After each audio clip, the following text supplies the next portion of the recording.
अस्सलामु अलैकुम वरहमतुल्लाहि वबरकातुह। अस्सलामु अलैकुम वरहमतुल्लाहि वबरकातुह। इन्नल हम्दुलिल्लाह नहमदुहु व नस्तईनुहु व नस्तगफिरुहु व नु'मिनु बिही व नतवक्कलु अलैहि व नऊज़ु बिल्लाहि मिन शुरूरि अनफुसिना व मिन सय्यिआति अअमालिना मन यहदिहिल्लाहु फला मुज़िल्ल लहु व मन युज़लिल फला हादिय लहु व अशहदु अन ला इलाहा इल्लल्लाह वहदहु ला शरीक लहु व अशहदु अन्न मुहम्मदन अब्दुहु व रसूलुहु। अऊज़ु बिल्लाहि मिनश शैतानिर रजीम। बिस्मिल्लाहिर रहमानिर रहीम। या अय्युहल्लज़ीना आमनु तक़ुल्लाहा हक़्क़ तुक़ातिही व ला तमूतुन्ना इल्ला व अंतुम मुस्लिमून। या अय्युहन्नासु इत्तक़ू रब्बकुमुल्लज़ी ख़लक़कुम मिन नफ़्सिन वाहिदा व ख़लक़ मिनहा ज़ौजहा व बस्स मिनहुमा रिजालन कसीरन व निसाअ वत्तक़ुल्लाहा अल्लज़ी तसाअलून बिही वल अर्हाम इन्नल्लाहा काना अलैकुम रक़ीबा। या अय्युहल्लज़ीना आमनु इत्तक़ुल्लाहा व क़ूलू क़ौलन सदीदा युस्लिह लकुम अअमालकुम व यग़फिर लकुम ज़ुनूबकुम व मन युति'िल्लाहा व रसूलहु फ़क़द फ़ाज़ फ़ौज़न अज़ीमा। అనంత కరుణామయుడు అపార కృపాశీలుడు సర్వలోకాల సృష్టికర్త పాలకుడు పోషకుడు యజమాని అయిన అల్లాహ్ సుబ్హానహు వ తఆలా యొక్క శుభనామంతో ప్రారంభిస్తున్నాను। ప్రవక్తలందరిపై శాంతి మరియు శుభాలు కలుగుగాక।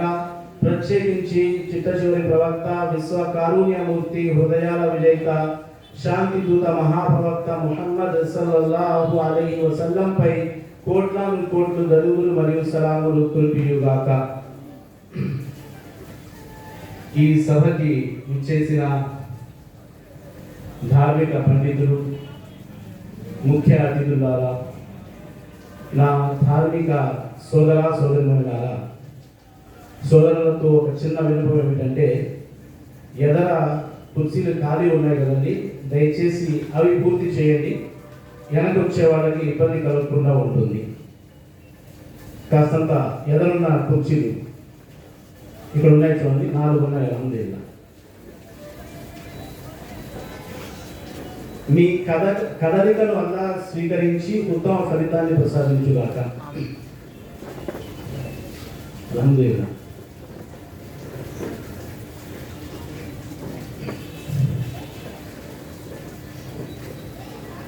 సోదరులారా, అల్లాహ్ సుబ్హానహు వ తఆలా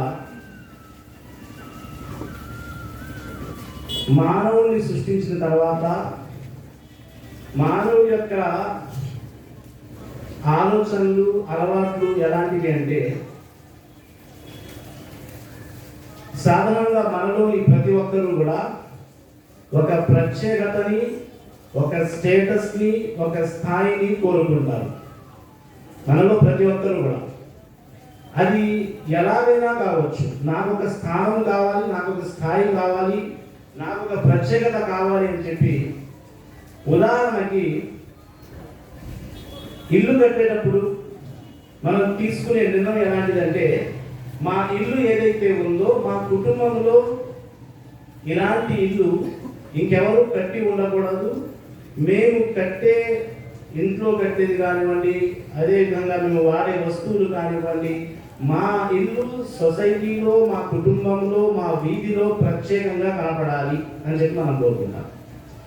ఒక ఫోన్ కొన్నా, ఒక బండి కొన్నా, ఏదైనా వస్తువు కొన్నా, ఏదైనా సరే చివరికి మనము ధరించే దుస్తువులైనా సరే మనం ఎలా నిర్ణయం తీసుకుంటామంటే, ఈ దుస్తువుల ద్వారా నా స్నేహితుల్లో నాకు ఒక ప్రత్యేకత కావాలి, నాకు ఒక స్థాయి కావాలి, నాకు ఒక గుర్తింపు కావాలి అంటే ప్రాపంచిక పరంగా మనం గుర్తింపును కోరుకుంటున్నాము। ఇది ధర్మం యొక్క పరిధిలో, ధార్మిక యొక్క హద్దులో ఉండి దీన్ని కోరుకోవడము తప్పు ఏమాత్రము కాదు। కానీ ధర్మం యొక్క హద్దులు దాటి దీన్ని కోరుకోకూడదు। ఉదాహరణకి ఒక యువకుడు మొబైల్ కొంటున్నాడు అనుకోండి, ఎలాంటి మొబైల్ని ఎన్నుకుంటాడంటే, నా ఫ్రెండ్ సర్కిల్లో ఇలాంటి మొబైల్ ఉండకూడదు, ఈ మొబైల్ ద్వారా నాకు ఒక గుర్తింపు రావాలి। అదేవిధంగా ఏ వస్తువు అయినా తీసుకోండి, ఒక బండి అయినా కానివ్వండి, ఫలానా కంపెనీ మన స్నేహితుల్లో ఉంది, మన కుటుంబంలో ఉంది, అలా కాకుండా వేరే విధమైన బండి తీసుకుందాము, మా బండి ద్వారా మనకు గుర్తింపు కావాలి అంటే ప్రపంచంలో మనము ఒక స్టేటస్, ఒక స్థాయి, ఒక గుర్తింపు ఏ విధంగా అయితే కోరుకుంటున్నామో అల్లాహ్ దగ్గర కూడా గుర్తింపు పొందగలమా, ఒక స్థాయి, ఒక స్థానము పొందగలమా అంటే నిస్సందేహంగా అల్హమ్దులిల్లాహ్ పొందగలము. ఎంతో మంది ఉన్నప్పటికీ కూడా ఇక్కడ కొంతమందినే స్టేజ్ మీద పిలవడం జరుగుతుంది.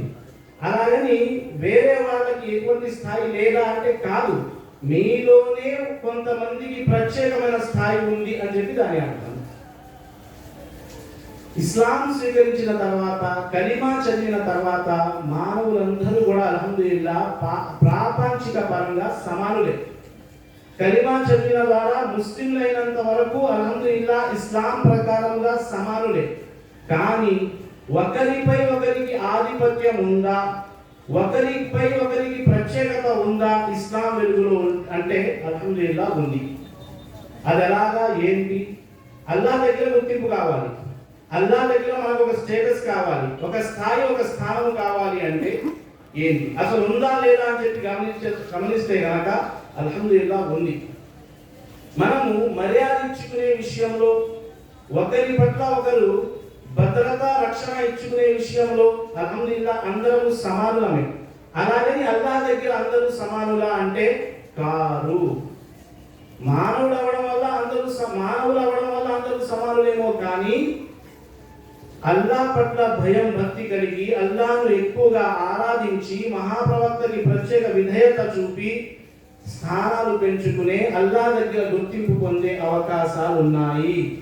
ఎలాగంటే చూడండి, అల్లాహ్ సుబ్హానహు వ తఆలా 3వ పార మొదటి వాక్యంలోని తిల్క రుసులు ఫజ్జల్నా బాజహుం అలా బాజ్ మిన్హుం మన్ కల్లమల్లాహు వరఫా బాజహుం దరజాత్ అన్నాడు. దీని అర్థం ఏంటో తెలుసా?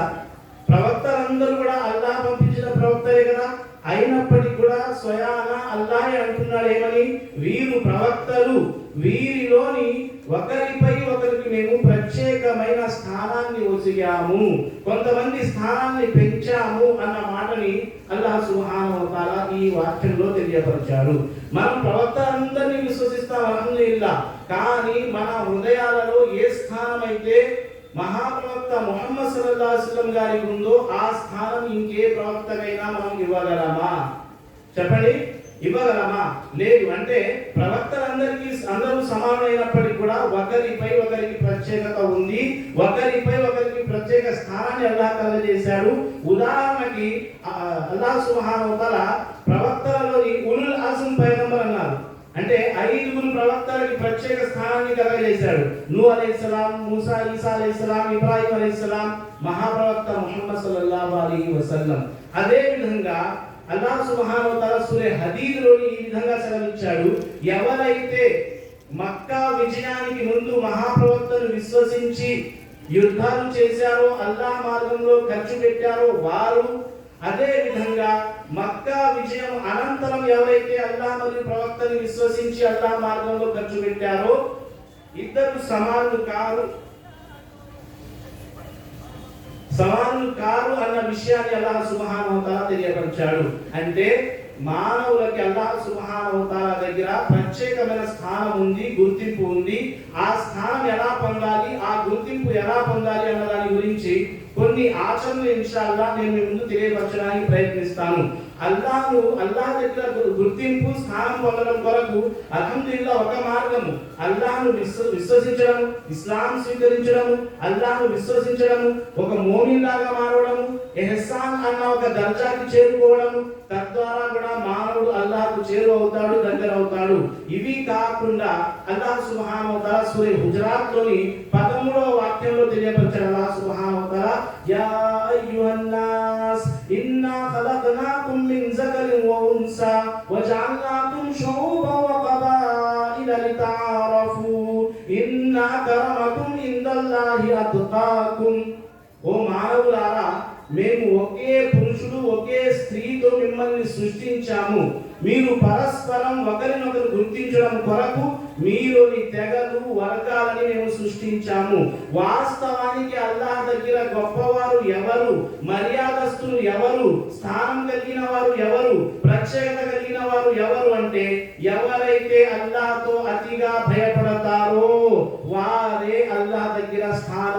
మర్యాద పొందిన వారు. ఇక్కడ మీరు కేవలం ఎప్పటి నుండో మాది పెద్ద కుటుంబము, తాత ముత్తాత నుండి మేము ఫలానా పనులు చేస్తున్నాము అంటే అల్లాహ్ దగ్గర స్థానం పొందినట్టు కాదు. లేదా మీ పేరు షేకులు, సయ్యద్లు, మొహమ్మద్లు, పఠాన్లు ఉండడం వల్ల మేము అల్లాహ్ దగ్గర స్థానం పొందుతాము అంటే అల్లాహ్ కూడా అల్లాహ్ స్థానాన్ని కలగజేయడు.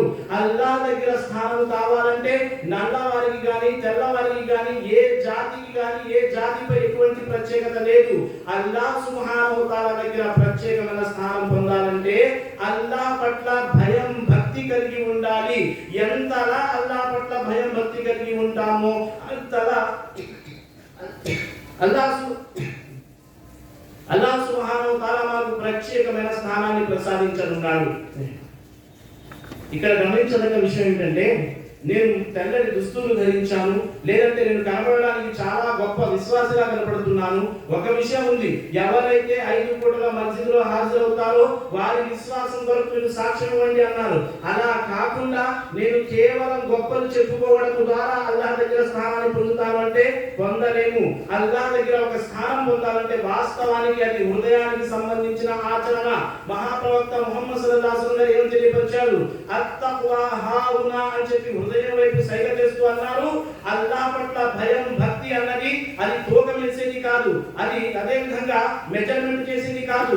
వాస్తవానికి ఒక దాసుడికి అల్లాహ్కి మాత్రమే తెలుసు ఎంతగా ఆ దాసుడు అల్లాహ్తో భయపడతాడు అన్న విషయము.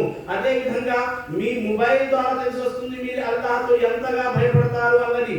ఏమేమి దాచిపెట్టారు, ఎందుకు మీరు దూరం ఉంచుతున్నారు, ఎందుకు అంతగా మీరు దాన్ని మీ నుంచి దూరం చేయలేకపోతున్నారు, లాకుల మీద లాకులు ఎందుకు వేసుకున్నారు, బయటకు వచ్చేసరికి మీ ప్రపంచం వేరు, మీరు ఒంటరిగా ఉన్నప్పుడు మీ ప్రపంచం వేరు. వాస్తవానికి అల్లాహ్కు మాత్రమే తెలుసు ఎవరు ఎంతగా అల్లాహ్తో భయపడతారు. ఎంతగా అల్లాహ్తో భయపడతారో అంతగానే అల్లాహ్ సుబ్హానహు వ తఆలా దగ్గర స్థానాన్ని, ఒక గుర్తింపుని, ఒక స్టేటస్ ని పొందగలము. ఈ ప్రపంచంలోని ఒక స్థానం, ఒక ప్రత్యేకమైన స్థాయి పొందాలంటే సులభంగా పొందగలము. కానీ అల్లాహ్ దగ్గర ఒక స్థాయి పొందాలంటే ఎన్నో త్యాగాలు చేయాలి. అందులోని ముఖ్యంగా తఖ్వా పొందాలి, అల్లాహ్ పట్ల భయం భక్తి పొందాలి. ఎలా మహాప్రవక్త ముహమ్మద్ సల్లల్లాహు అలైహి వసల్లం గారి యొక్క మాటల ద్వారా రుజువయ్యే విషయం ఏంటంటే ప్రతి అడుగు ఆచి తూచి వేయడమే తఖ్వా. ఏది మంచి ఏది చెడు, ఏదైతే నువ్వు అల్లాహ్తో భయపడుతూ చేస్తున్నావో వాస్తవానికి అది అల్లాహ్కు ఇష్టం లేనిది అయినప్పటికీ కూడా నువ్వు అలాంటి పాపానికి ఒడిగడుతున్నావు. అన్ని విషయాలలో కూడా జాగ్రత్త పడడము, అల్లాహ్కు ఇష్టం వచ్చినట్టుగానే జీవితాన్ని మలుచుకోవడము, ఇదే తఖ్వా. ఈ తఖ్వా ఎవరిలో ఉంటుందో వాస్తవానికి మనం కనపడడానికి ఆ వ్యక్తి ఒక పేదవాడిలా కనపడ్డా, ఒక బలహీనులా కనపడ్డా, కానీ తఖ్వా యొక్క బలముతో ఆ వ్యక్తి అల్లాహ్ దగ్గర ఉత్తమమైన స్థానాన్ని పొందగలడు. అంటే మొదటి ఆచరణ అల్లాహ్కు చేరువవ్వాలంటే, అల్లాహ్కు దగ్గర అవ్వాలంటే, అల్లాహ్ దగ్గర స్థానాన్ని పొందాలంటే అదేమిటి చెప్పండి? అదేమిటి? తఖ్వా, అల్లాహ్ పట్ల భయం భక్తి. రెండోది ఈ రెండో పాయింట్ ఏదైతే చెప్తున్నానో ఇక్కడ నేను నుంచి నన్ను నేను సపోర్ట్ చేసుకుంటూ చెప్పడం లేదు. ఎందుకంటే ఖురాన్ మరియు హదీస్ వెలుగులో చెప్తున్నాను. మీలో ఎవరైనా అనుకోవచ్చు ఒక ఆలింగా ఈ మాట చెబుతున్నాడు అని చెప్పి. లేదు, ఖురాన్ మరియు హదీస్ వెలుగులో తెలియజేస్తాను. అల్లాహ్ యొక్క జ్ఞానాన్ని ఎంతగా పొందుతామో అల్లాహ్ దగ్గర మేము అంతగా గుర్తింపు స్థానాన్ని పొందగలము. ఇల్మ్ ఏదైతే ఉందో ఈ ఇల్మ్ ఎంత ప్రత్యేకమైనదో తెలుసా? మీరు తప్పనిసరిగా ఉలమాలకి మర్యాద ఇవ్వండి. ఒకవేళ ఉలమాలకి మర్యాద ఇవ్వడం వదిలేస్తే గనక మేము జంతువుల కన్నా హీనమైన జీవితాన్ని గడపాల్సి వస్తుంది. ఎందుకంటే సుఫియాన్ బిన్ ఉవైనా రహ్మతుల్లాహి గారు తెలియజేస్తున్నారు, తన జీవితంలోని దాదాపుగా 80 కన్నా ఎక్కువ సార్లు హజ్ యాత్ర చేశారు. ఆయన అంటున్నారు, భూమి మీద ఉత్తములు ఎవరైనా ఉన్నారంటే రెండే రకాల మానవులు ఉన్నారు. ఒకటి ప్రవక్తలు, రెండోది ఉలమాలు. ఎందుకంటే వీళ్ళు ఇచ్చే కనెక్షన్, వీళ్ళు ఇచ్చే ఏదైతే సంబంధం ఉందో ఇలాంటి సంబంధం ఈ భూమి మీద ఎవ్వరు ఇవ్వరు. ఎందుకంటే ప్రవక్తలు అదే విధంగా ఉలమాలు ఎల్లప్పుడూ కూడా మానవుల్ని అల్లాహ్తో కలిపే విషయాన్నే మాట్లాడతారు. ఎయిర్టెల్ వాడు, జియో వాడు, ఐడియా వారు ఇచ్చే నెట్వర్క్స్ ఏవైతే ఉన్నాయో, కనెక్షన్స్ ఏవైతే ఉన్నాయో ఇవి మీకు ప్రపంచంలో వేగంగా తీసుకెళ్తాయేమో కానీ ప్రవక్తలు ఉలమాలు ఇచ్చే కలెక్షన్ ఏవైతే ఉన్నాయో ఇవి మీకు అల్లాహ్తో కలపడానికి పనికొస్తాయి. అల్లాహ్ సుబ్హానహు వ తఆలా స్వయాన ఉలమాల యొక్క స్థానాన్ని పెంచే విషయాన్ని ప్రస్తావిస్తూ యర్ఫఇల్లాహు అల్లదీన ఆమను మిన్కుం వల్లదీన ఊతుల్ ఇల్మ దరజాత్ అన్నాడు. విశ్వాసులకు ఉత్తమమైన స్థానం ఉంది, ఇందులో ఎటువంటి అనుమానం లేదు. కానీ విశ్వాసంతో పాటు ఎవరైతే ధార్మిక విద్యను పొందుతారో అలాంటి వారి యొక్క స్థానాన్ని మరింతగా పెంపొందిస్తామని చెప్పి అల్లాహ్ సుబ్హానహు వ తఆలా తెలపడం జరిగింది. అదే విధంగా ఇల్మ్ యొక్క విషయానికి వచ్చేసరికి అనేక విషయాలు ఉన్నాయి. ఎందుకంటే అల్లాహ్ సుబ్హానహు వ తఆలా స్వయాన తెలియపరిచాడు, ఈ భూమాకాశాలు ఒక్కటవుతాయేమో గాని, సూర్య చంద్రులు కలుస్తాయేమో గాని, రేయి పగలు ఒకటవుతాయేమో గాని, కుల్ హల్ యస్తవిల్ లదీన యఅలమూన వల్లదీన లా యఅలమూన్ అంటే ధార్మిక విద్యని పొందిన వారు పొందని వారు ఎప్పటికీ సమానులు కాలేరు. 4 మాటలు నేర్చుకునేసరికి మనం కూడా దావతులు ప్రారంభించేస్తాం, మనం కూడా ఫత్వాలు ఇచ్చేయడం ప్రారంభిస్తాం, మనం కూడా ఉలమాలతో రివర్స్ గా క్రాస్ క్వశ్చన్స్ చేయడం ప్రారంభిస్తాము. లేదు సోదరులారా సోదరిమణులారా, ఎంతగా అణిగి ఒణిగి మనము ధార్మిక విద్యను నేర్చుకోవడానికి ప్రయత్నిస్తామో అంతగా మన స్థానాన్ని మనం పెంచుకోగలము, అంతగా మనం అల్హమ్దులిల్లాహ్ విశ్వాసాన్ని పెంచుకోగలము. ధార్మిక విద్య విషయానికి వచ్చేసరికి అనేక విషయాలు ఉన్నాయి. అందులో ఒక్క మాట సలఫ్ యొక్క కౌల్లో నుంచి ఒక కౌల్ తెలియపరిచి నేను ముందుకు కొనసాగుతాను. ఇమాం అహ్మద్ బిన్ హంబల్ రహిమహుల్లాహ్ అలీ గారు అంటున్నారు, ధార్మిక విద్య పొందాలంటే కేవలం ఉలమాకే సొంతమా అంటే కానే కాదు, ప్రతి ఒక్కరు కూడా ధార్మిక విద్య పొందగలరు.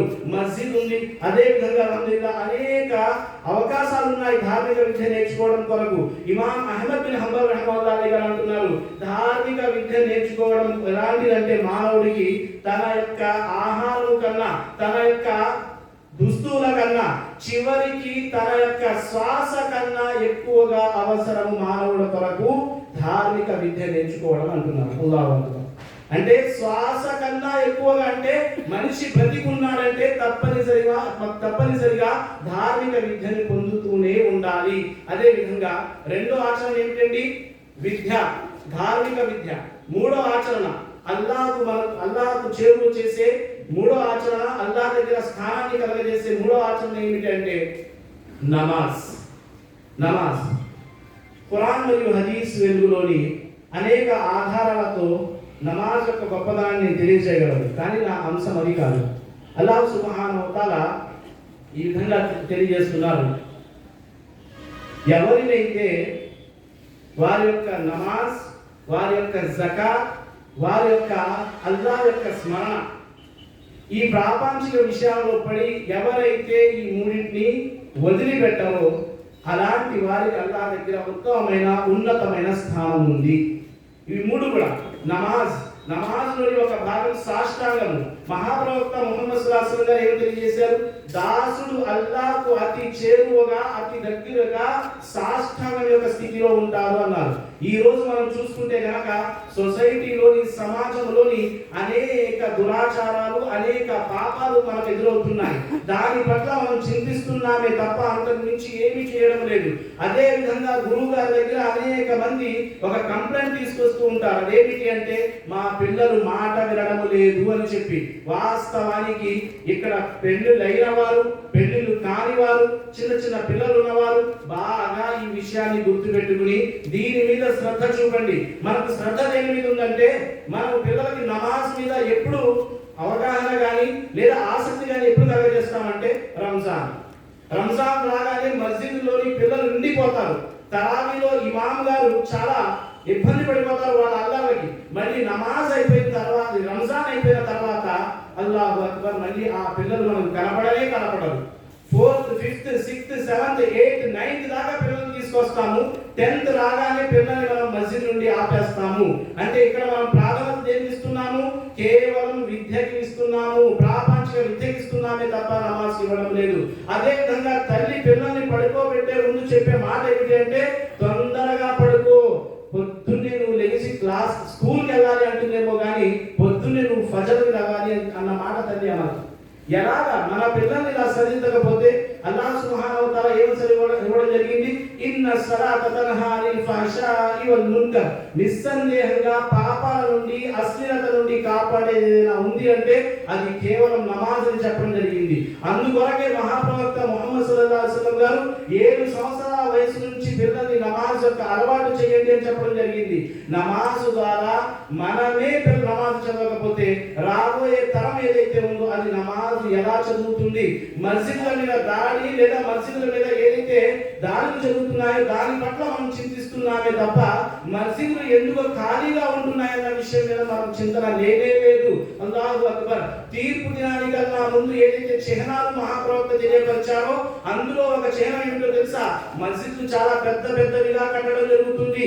ఆ మస్జిద్ని అలంకరణ చేయడం జరుగుతుంది. అంతేకాకుండా ఆ మొహల్లాలో ఆ సొసైటీలో ఉన్న వాళ్ళు మస్జిద్ పట్ల గర్వపడడం జరుగుతుంది. అంటే మా మస్జిద్ పెద్దది, మా మస్జిద్ పెద్దది అని చెప్పి చాలా అలంకరణ చేయడం జరుగుతుంది. లక్షలు ఖర్చు పెట్టి అలంకరణ చేయడం జరుగుతుంది. కానీ మస్జిద్లు నమాజీలతో ఖాళీగా ఉంటాయి అన్నారు. అల్లాహు అక్బర్. ఈ చిహ్నం మనకు కనబడుతుంది.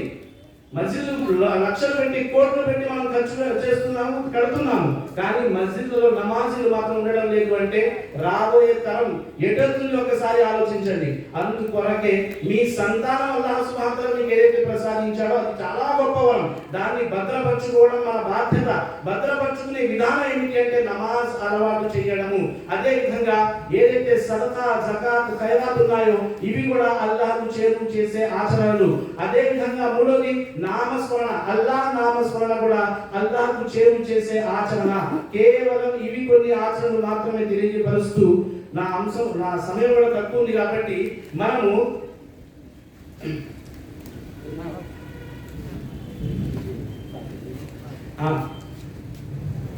మనము సాధారణంగా అల్లాహ్కు చేరుకోవాలి అంటే ఈ ఆచరణ నేను తెలియపరిచాను. ప్రతి ఆచరణ కోసం మనం అల్హమ్దులిల్లాహ్ ప్రత్యేక అంశాలే విని ఉన్నాము.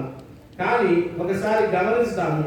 ఎలాగంటే సొసైటీలో పేరు ఉన్నవాడికి అల్లాహ్ దగ్గర కూడా పేరు ఉండాలని చెప్పి ఏమైనా ఉందా? మనకు కనపడే వాడు ఎలాంటి వాడు ఏమిటి అనేది తెలియదు. వాస్తవానికి అల్లాహ్కు మాత్రమే తెలుసు. దీని గురించి కొన్ని విషయాలు తెలియపరుస్తాను చూడండి. మహాప్రవక్త ముహమ్మద్ సల్లల్లాహు అలైహి వసల్లం గారు సహాబాలతో పాటు కూర్చుని ఉన్నారు. ఇంతలో ఒక వ్యక్తి వెనక నుండి వెళ్ళడం జరిగింది. మహాప్రవక్త, బుఖారీ యొక్క హదీస్ ఇది. మహాప్రవక్త ముహమ్మద్ సల్లల్లాహు అలైహి వసల్లం గారు అడిగారు, వెళ్తున్న వ్యక్తి గురించి మీకు తెలుసా అన్నారు. సహాబాలు ఏమన్నారంటే, ఓ ఎందుకు తెలియదు, మాకు తెలుసు, చాలా గొప్పవాడండి. అతనే గనక ఎక్కడైనా కబురు అంపితే వివాహం కొరకు వెంటనే ఎస్ అని సమాధానం వస్తుంది. తను గనక ఎవరి కోసమైనా సిఫారిషు చేస్తే వెంటనే తన సిఫారిషును స్వీకరించబడుతుంది. చాలా గొప్పవాడు అన్నారు. సరే అని చెప్పారు. దాని తర్వాత కాస్తంత సమయం గడిచింది. ఇంకో వ్యక్తి వెనక నుంచి వెళ్ళడం జరిగింది. మహాప్రవక్త సల్లల్లాహు అలైహి వసల్లం గారు ఆ వ్యక్తిని చూపించి, ఈ వ్యక్తి గురించి మీకు తెలుసా అన్నారు.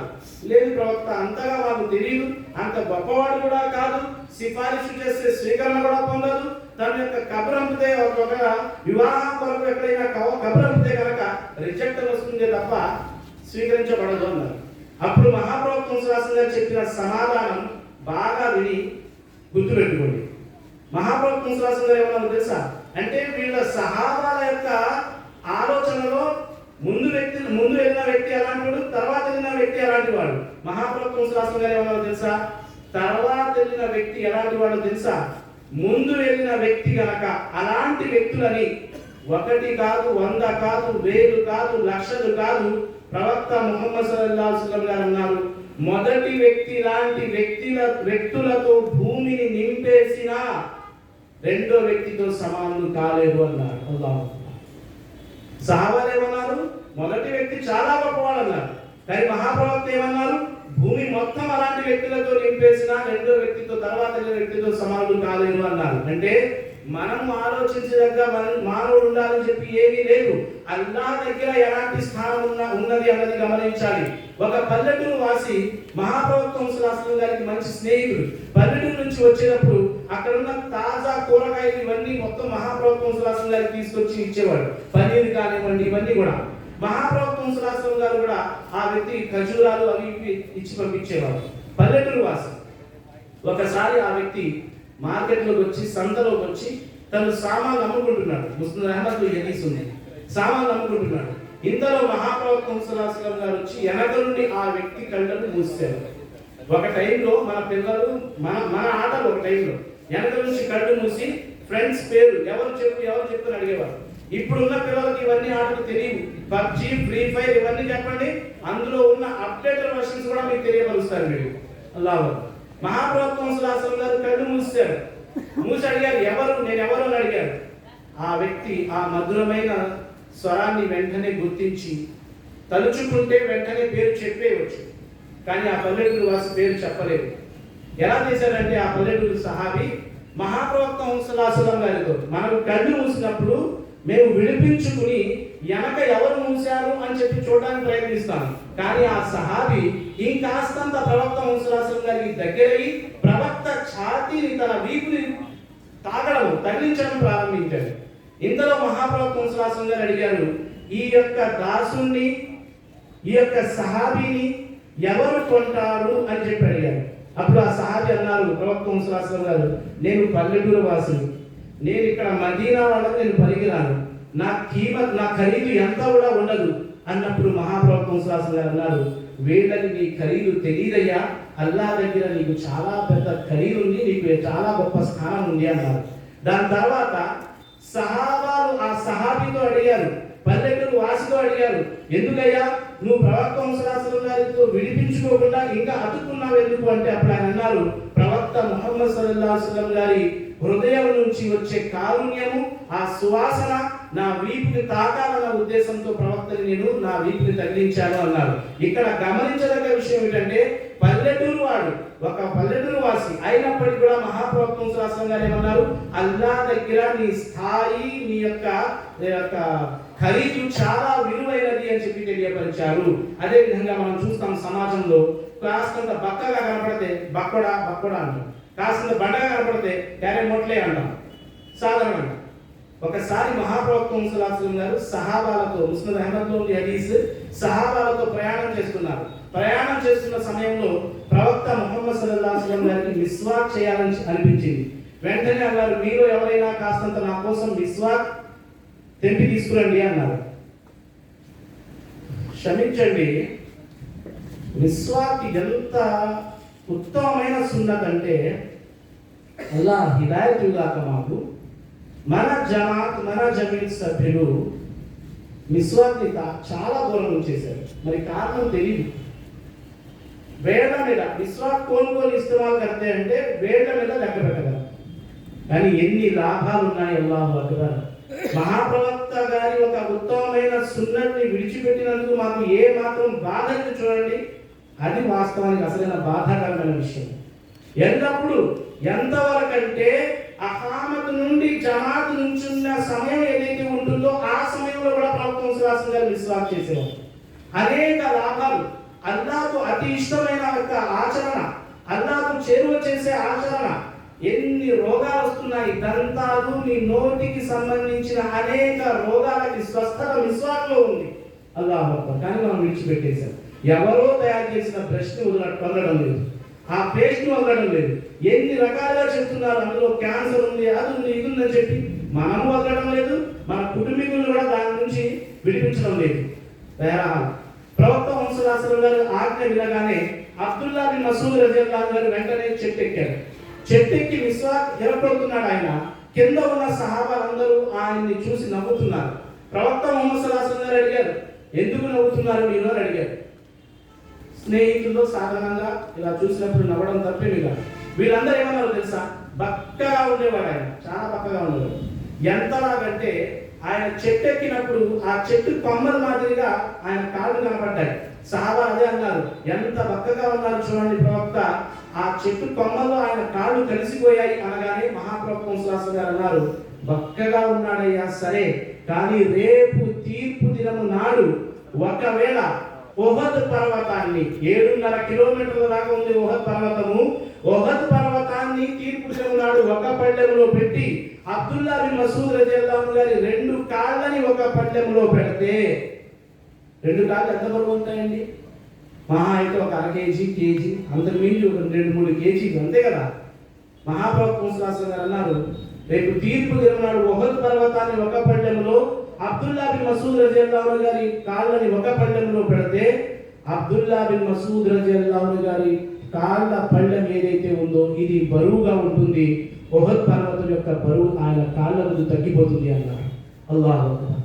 చూడడానికి ఎలాంటి సహాబీ, ఎంత గొప్పగా ఉన్నారు, కానీ అల్లా దగ్గర స్థానము వాస్తవానికి ఆచరణతో లభిస్తుంది. మనం వేసుకునే దుస్తులతో కానివ్వండి, మనం వాడే అత్తలతో కానివ్వండి, అల్లా దగ్గర స్థానం లభించదు.